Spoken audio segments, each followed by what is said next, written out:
Hello students, welcome to Binita Tutorial. আজি মই তোমালোকলৈ এটা অতি সুন্দৰ কবিতা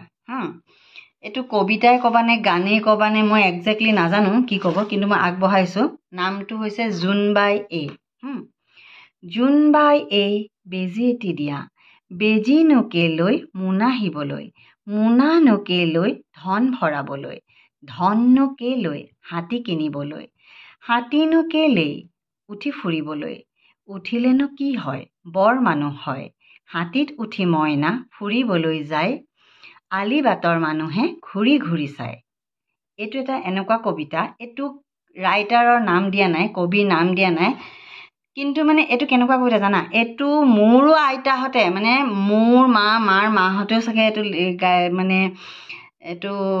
গাইছিলে নেকি এটো পঢ়িবলৈ পাইছিলে নে গাইছিলে নাজানো চাগে লিখা পঢ়া যেতিয়াৰ পৰাই মানে পাঠ্যপুথি আৰম্ভ হৈছিল তেতিয়াই চাগে কবিতাটো লিখা আছিল নেকি এই কবিতাটোৰ মানে কেতিয়া সৃষ্টি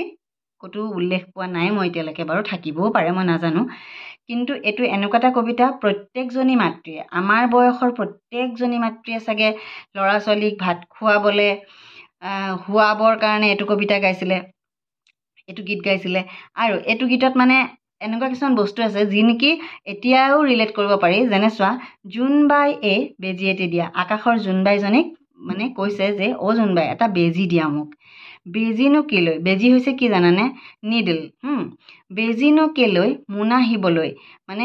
সুধিছে বেজি কেলৈ why you need needle মুনা হিবলৈ ইয়াতে মুনা মানে হৈছে বেগ হিবলৈ মানে stitch to stitch a bag মুনা নো কেলৈ মানে আমি মুনা কেলে লাগে why you need মুনা why you need bag আমাক কেলে লাগে ধন ভৰাবলৈ আমি বেগত মানে কি কৰিম পইচা ভৰাম ধন নো কেলে আমাক পইচা কেলে লাগে হাতী কিনিবলৈ আমি ধন পালে কি কৰিম হাতী কিনিম তাৰ মানে চোৱা তেতিয়াৰ দিনত হাতীটো বহুত ডাঙৰ আৰু মানে একদম বেয়া এৰিষ্টক্ৰেসি দেখায় মানে গম পাইছানে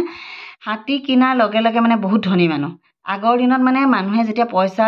ধনী মানুহ হেসকলে মানুহে কি কৰে হাতী কিনে কিন্তু আকৌ সুধিছে চোৱা হাতীনো কেলে উঠি ফুৰিবলৈ যেনেদৰে আজিকালি মানুহে গাড়ীত উঠি ফুৰে তেতিয়াৰ দিনত মানুহে ধন পালে হাতী কিনে আৰু হাতীত উঠি ইফালে সিফালে ফুৰিবলৈ যায় আজিকালি মানুহে হাতী নিকিনে আজিকালি মানুহে কি কিনে গাড়ী এখন কিনে উঠিলেনো কি হয় বৰ মানুহ হয়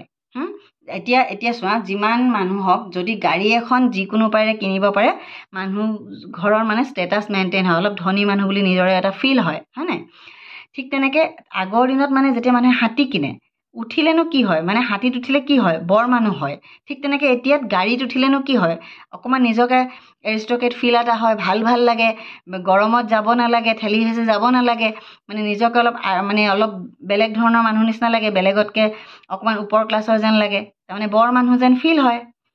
হাতীত উঠি মইনা ফুৰিবলৈ যায় হাতীত উঠি মাইনা ফুৰিবলৈ যায় সাপোজ দেউতাকে গাড়ীখন চলাইছে তাই কিনাৰত বহিছে খিৰিকী গ্লাছ তললে কৰি বাহিৰলৈ চাই গৈছে হয়নে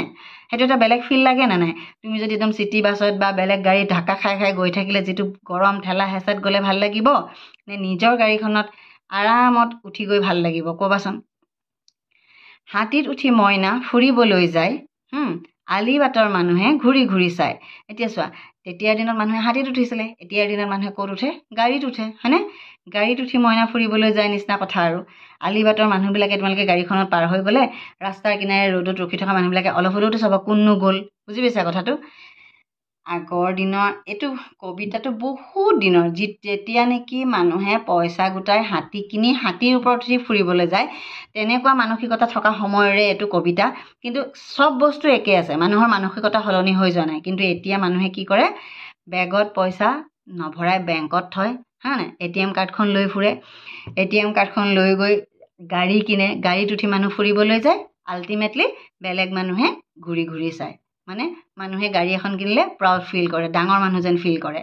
বস্তুটো অকণমান বেলেগ হৈছে আলটিমেটলি মানে বেছটো একেটাই বুলিয়ে ক'ব পাৰি মই এই কবিতাটো এটা কাৰণেই দিছোঁ এতিয়া আমাৰ বয়সৰ বা আমাতকৈ ডাঙৰ প্ৰত্যেকগৰাকী মহিলাই হওক মানুহ হেৰিয়ে হওক পুৰুষে হওক এই কবিতাটো জানে কিন্তু যিসকল এতিয়া নতুন জেনেৰেশ্যন আমাতকৈ এটা ডিকেডৰ পাছৰ যিখিনি ল'ৰা ছোৱালী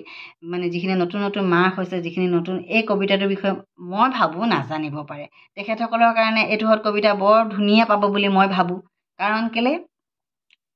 কিছুমান বস্তু তাৰমানে এভাৰগ্ৰীণ, এইটো যদিও বহুত পুৰণি কবিতা, এইটো মানে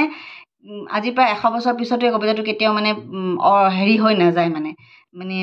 কি ক'ম ন, আউটডেটেড হৈ নাযায়। কিছুমান বস্তু ভাল লাগে তাৰমানে, সেইটো কাৰণে। ইয়াতে চোৱা ধুনীয়াকৈ এখন ফটো দিছে, ফটোত কি কৰিছে, হাতীটোক ধুনীয়াকৈ সজাই পৰাই লৈছে। আমি যেনেকৈ গাড়ীখন ধুনীয়াকৈ সজাই পৰাই লওঁ, তাতে এনেকৈ হেৰি কৰি ল'ৰা ছোৱালী ফুৰাবলৈ নিছে, দেউতাকে মাওঁতে হেল্প কৰি দিছে। ঠিক তেনেকৈ তাৰমানে ইয়াতে মাওঁতে হেল্প কৰি দিছে, চাবা দেই, এইয়া মাওঁতে হেল্প কৰি দিছেনে। ঠিক তেনেকৈ আমাৰ গাড়ীখন আমি যেনেকৈ ৰাখোঁ সেইটোৱে কথা আৰু। আমি পইচা পাতি গোটাই এখন গাড়ী কিনি যেনেকৈ ফুৰিবলৈ গ'লে আমাৰ নিজৰে অলপ ভাল লাগে, তেতিয়াৰ দিনৰ কথাটো এইটো তাৰমানে। হাতী কিনিলে মানুহে অলপ নিজকে ডাঙৰ মানুহ যেন অনুভৱ কৰে। কবিতাটো আকৌ এবাৰ গাই দিছোঁ। মোৰ কবিতাটো বৰ ভাল লাগে। মই এই পুৰণা বস্তুবিলাকত কিবা বেলেগ ধৰণৰ এটা ফিল পাওঁ তাৰমানে। আশা কৰোঁ আপোনালোক সকলোৰে ভাল লাগিব কবিতাটো। যদি ভাল লাগে, মই মাজতে কৈ থৈছোঁ, চেনেলটো প্লিজ ছাবস্ক্ৰাইব কৰিব, লাইক এটা কৰিব আৰু আপোনালোকে শ্বেয়াৰ কৰিব। আৰু বেল আইকনটো হিট কৰি থ'ব, যাতে নতুন নতুন ভিডিঅ'বিলাক আহিলে নটিফিকেশ্যনবিলাক আপোনালোকে পাই যায়। আৰু এটা কথা, আপোনালোকে চাই কিন্তু আপোনালোকে ছাবস্ক্ৰাইব নকৰে, মানে ভিউজ থাকে কিন্তু ছাবস্ক্ৰাইবাৰ বহুত কম থাকে। প্লিজ ছাবস্ক্ৰাইব কৰি যাবচোন। এবাৰ আকৌ পঢ়ি দিছোঁ, জোনবাই এ। আৰু এটা কথা, এটা ধুনীয়া অসমীয়া গান আছিলে, জোনবাই বেজী এটি দিয়া বুলি পদ্যমতা বয়সত, সেনেকুৱা এটা গান আছিলে, মানস ৰবীনে লিখিছিলে,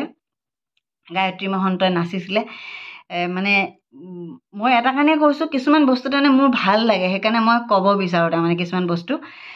এতিয়া মই কবিতাটো পঢ়ি দিছোঁ। জোনবায়ে বেজী এটি দিয়া, বেজীনো কেলৈ মোনা শিবলৈ, মোনানো কেলেই ধন ভৰাবলৈ, ধননো কেলেই হাতী কিনিবলৈ, হাতীনো কেলৈ উঠি ফুৰিবলৈ, উঠিলেনো কি হয় বৰ মানুহ হয়, হাতীত উঠি মইনা ফুৰিবলৈ যায়, আলি বাটৰ মানুহে ঘূৰি ঘূৰি চায়। হ'ল।